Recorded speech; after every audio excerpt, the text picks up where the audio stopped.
sabihin, alam ko nadarama mo rin aking mga pahiwatig. Nilalaman ang damdamin, mga ako na tingin, hindi mo ba napapansin? Makakaasa ba ako kung sa iyo ay aamin?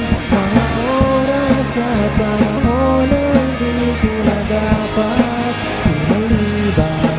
Kung namin ko lamang sa'yo ang damdamin na sana nangyayang. Pero kahit gano'n, kahit na para bang di mo na ako kailangan, mananatili ka sa puso't isipan. Dahil sa'yo nagpapakita ang bagari, kahit pa ang lahat at ang puso mo'y di ako nagmamayari. At kahit gano'n, di maiwasan na mangyari. Ikaw pa rin ang lahat at ang puso ko ay ikaw lang ang tinatangi. Hindi maamang, hindi ko rin masabi, hindi ko rin alam ano ang dahilan kung bakit sa'yo'y naiibang. Mga oras at panahon na hindi ko na dapat pinaliban.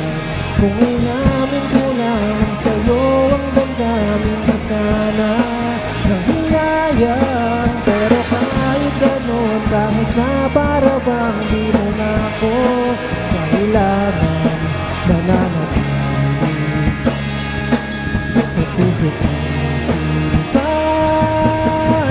Dahil sa'yo nagpapakita ang bagari, kahit pa ang lahat at ang puso mo'y di ako nagmamayari.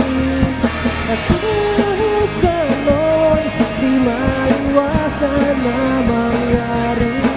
Ikaw pa rin ang lahat at ang puso ko ay ikaw lang ang tinatangi.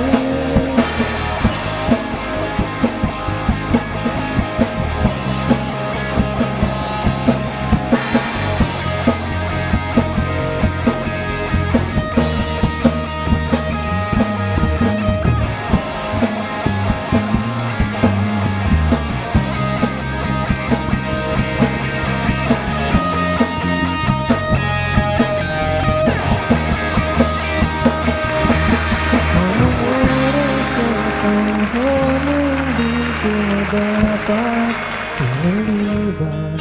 Kung inamin ko lamang sa'yo ang damdamin, di sana nang hinayang. Pero kahit gano'n, kahit na para bang di mo na ako kailangan, mananatili ka sa puso't isipan. Dahil sa'yo nagpapakita ang bagari, kahit pa ang lahat at ang puso mo'y di ako nagmamayari. At kahit gano'n, di maiwasan na mangyari.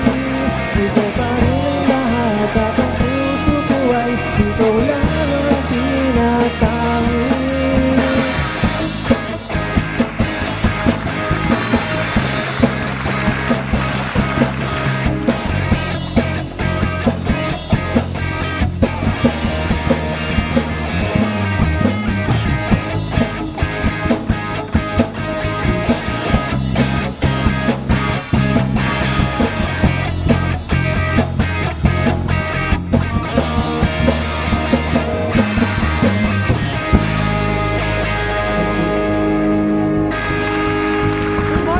Welcome sa Rise and Shine Pilipinas, ang melodic pop rock band mula Cabuyao, Laguna, ang Heroes No More. O, bumati muna kayo sa ating mga ka-RSP.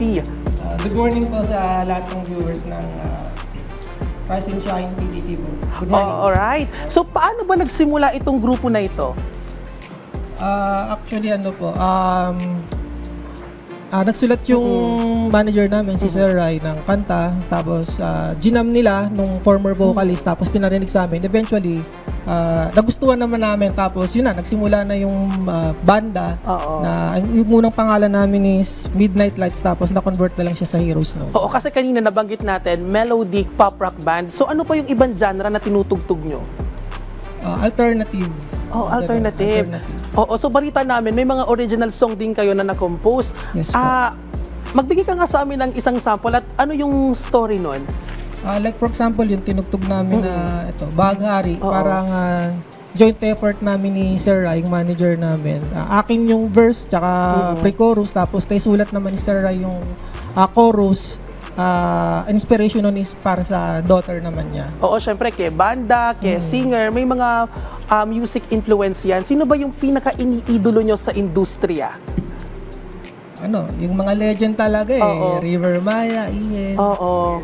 Bakit sila? Bakit malaki yung influensya nila sa grupo nyo? Laki po kasi kami sa Tunog Kalye. So, Oo. mga batang 90s po kami. Yes. Hindi na namin kailangan sabihin yung Oo. background namin. Yes. Meron ba kayong Basta mga batang social 90s. media page para doon kayo i-follow na ating mga ka-RSP at maging updated sila sa inyong mga event or gigs? Sa YouTube and Facebook po, meron po kaming mga social media accounts. So, nandun po yung mga future na gigs and events po namin. So, visit po nila. Yes. So, any upcoming performance or gigs na pwedeng abangan ng ating mga ka-RSP? After this, siguro po muna kami, holiday break tapos Holiday next break. year. Wow, holiday break. Gusto ko yan. Okay, thank you so much, Heroes No More Band, sa pagbisita ngayong umaga dito sa Rise and Shine Pilipinas. Maraming salamat po. Thank you po.